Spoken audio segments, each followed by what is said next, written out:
intéressé, c'est d'abord la ville et la campagne. Directement. On habitait à ce moment-là à Saint-Étienne-du-Rouvray. C'était bien à l'époque, je vous assure, c'était une belle vie à Saint-Étienne-du-Rouvray. Mais mon fils avait des problèmes respiratoires. Et on avait un médecin, et il soignait, ça revenait, il soignait. Un beau jour, on a changé de médecin. Et la première chose qu'il nous a dit, il faut qu'il change d'air. Pourquoi il faut qu'il change d'air? Parce que Saint-Étienne-du-Rouvray, c'était près de la vallée de la Seine. Et à cette époque-là, je peux vous dire que les fumées, pour avoir travaillé dans ces villes-là, ça y allait bien. Donc, c'était une double occasion de partir. Donc, ma femme avait été conseillée par un de ses collègues qui commençait à connaître ça. Et on s'est dit, allez, on tente le coup. Il est évident qu'on s'est déplacé pour voir un énorme chantier partout. Notre immeuble était en construction.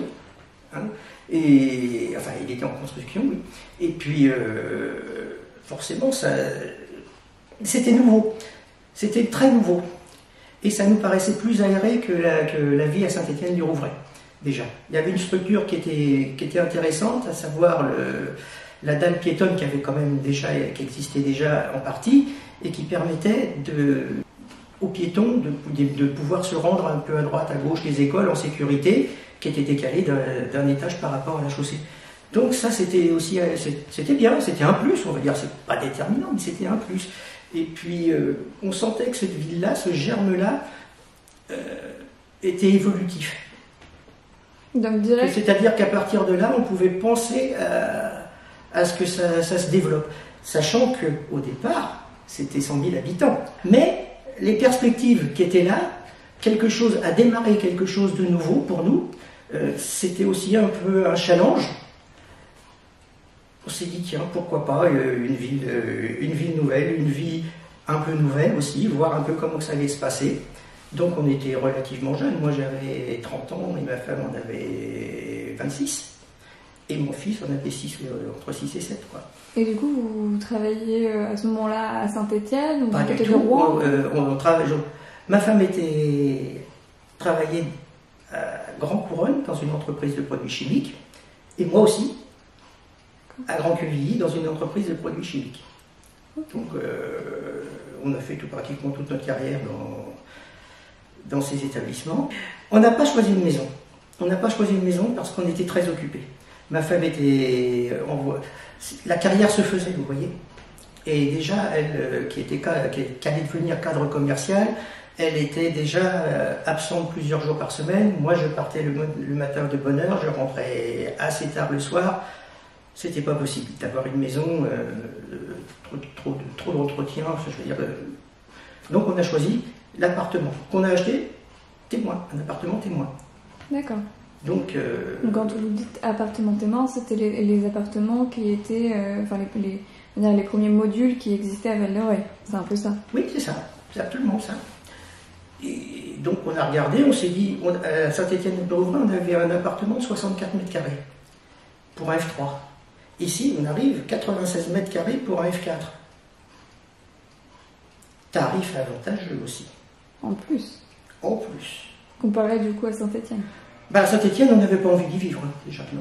Mais à Val-de-Reuil, on s'est dit, tiens, en plus, les tarifs, 15 millions à l'époque, pas d'euros. Hein. Je me doute. Les 15 millions à l'époque, donc on avait choisi sur 25 ans, c'est-à-dire que très très vite, ça ne nous a pas posé de problème pour les remboursements, parce que très vite on est arrivé à 1000 francs par mois, donc c'était très loin de nos salaires qui étaient en pleine évolution, avec une inflation galopante, avec des salaires qui étaient indexés sur le coût de la vie. Nous avons vécu une très belle époque. En 1975, l'immeuble n'était pas encore construit. Il a été livré en 1976, vers mars, début avril, et nous on est arrivés le 22 avril 1976. D'accord. Voilà. Et donc le 22 avril 1976, la ville, elle ressemblait à quoi par rapport au chantier que vous aviez vu auparavant? Vous avez des évolutions en un an, oui, ça va vite. Hein. Ça va vite. C'était des constructions rapides, avec une forme architecturale qui allait bien, mais aussi avec des défauts de construction rapide. On a eu quelques soucis de garantie après, mais bon, ils ont été résolus. Mais Ça a été un peu compliqué, ouais, d'ailleurs, à gérer ça. Beaucoup de choses se sont rapidement faites, c'est-à-dire on a eu la piscine qui est ici très, très rapidement, on a eu aussi la médiathèque très rapidement, les commerces, certains commerces, Mammouth. J'ai un magasin, j'arrive pas à me rappeler du premier magasin qui était sur la dalle, juste avant la place du marché. Je crois que c'était Coccinelle, mais je n'ai plus la certitude. Le marchand de journaux aussi qui est arrivé, le Crédit Agricole. Mon fils a été à l'école, alors je ne sais plus le nom de son école. Je sais que c'était sur la dalle, c'est pas très loin d'ici. Je crois que c'est le Pivolet. Je crois que c'est le Pivolet. Et donc je me rappelle encore de ces institutrices, Mademoiselle Tripet, adorable. Vous en avez parlé aussi? Non. Ah, Mademoiselle Tripet et Madame Papavoine, dont le mari était adjoint au maire. Oui, ah ben ça oui, ça a été fait avec l'immeuble. Hein. C'était c'est Proveller qui avait fait ça. Et puis on l'a trouvé. Ben, vous savez qu'elle a failli partir, hein, et récemment. On a un conseil, je fais partie du conseil syndical, mais depuis plus de 30 ans. Et des nouveaux arrivants, même au conseil syndical, voulaient la faire partir. Moi, j'ai défendu pied et ongles cette œuvre, parce que je la trouve belle d'ailleurs.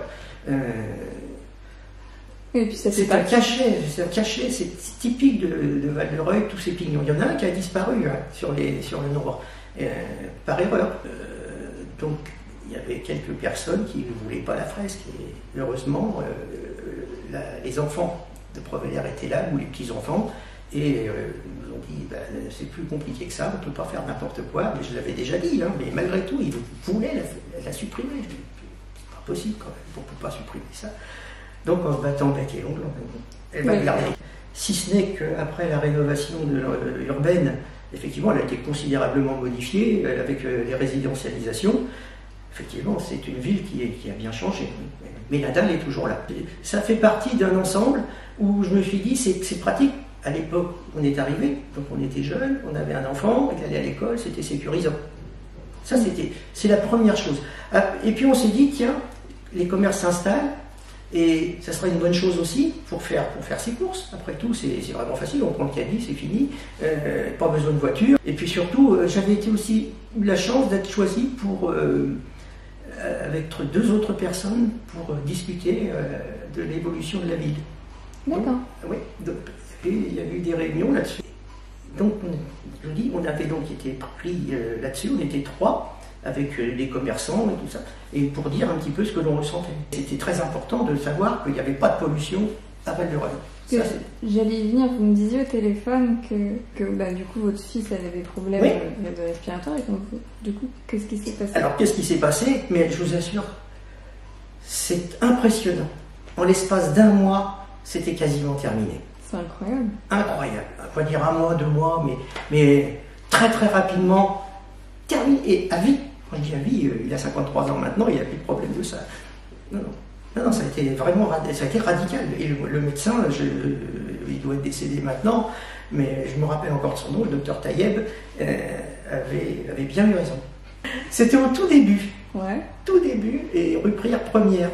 C'était André Torrent, qui était un animateur de RTL à l'époque, qui était venu. Okay. Et qui avait fait une émission avec des questions-réponses, on gagnait des petites choses comme ça. On avait passé un après-midi là-bas, mais c'était tout au début, je crois que c'était en 76 ou 77. Je vous assure, j'ai découvert Val-de-Reuil, c'est pendant le Covid. Pourquoi? Parce que on pouvait sortir 1 heure. À 1 kilomètre? Je trichais, bien sûr. Vous savez, j'étais bon enfant, la police est bon enfant. Marché, je ne m'en cache pas. Et d'abord, je ne me suis jamais fait prendre ni quoi que ce soit, mais j'ai fait tous les quartiers de Val-de-Reuil, les uns après les autres. Et en plus, c'était en mars, il y a 2 ou 3 ans, il faisait un temps magnifique. Oh là là là, un temps magnifique. Je me suis baladé partout. En plusieurs fois. Tous les jours, j'ai redécouvert Val-de-Reuil et ses architectures. Alors il y en a qui me plaisent, d'autres moins. Et puis surtout, c'est en pleine rénovation, il y a des choses qui descendent et qui se reconstruisent. Non, Val-de-Reuil est en train de bien changer. Maintenant, les gens, je les sens plus motivés à ce qu'ils font. Je parle dans l'entretien des espaces verts qui sont très nombreux aussi maintenant à Val-de-Reuil, c'est important. Moi, parfois quand je passe, ils refont les plantations selon les saisons, je leur dis, ah bah dis donc, c'est vrai, heureusement que vous êtes là, ça fait un bien pas possible.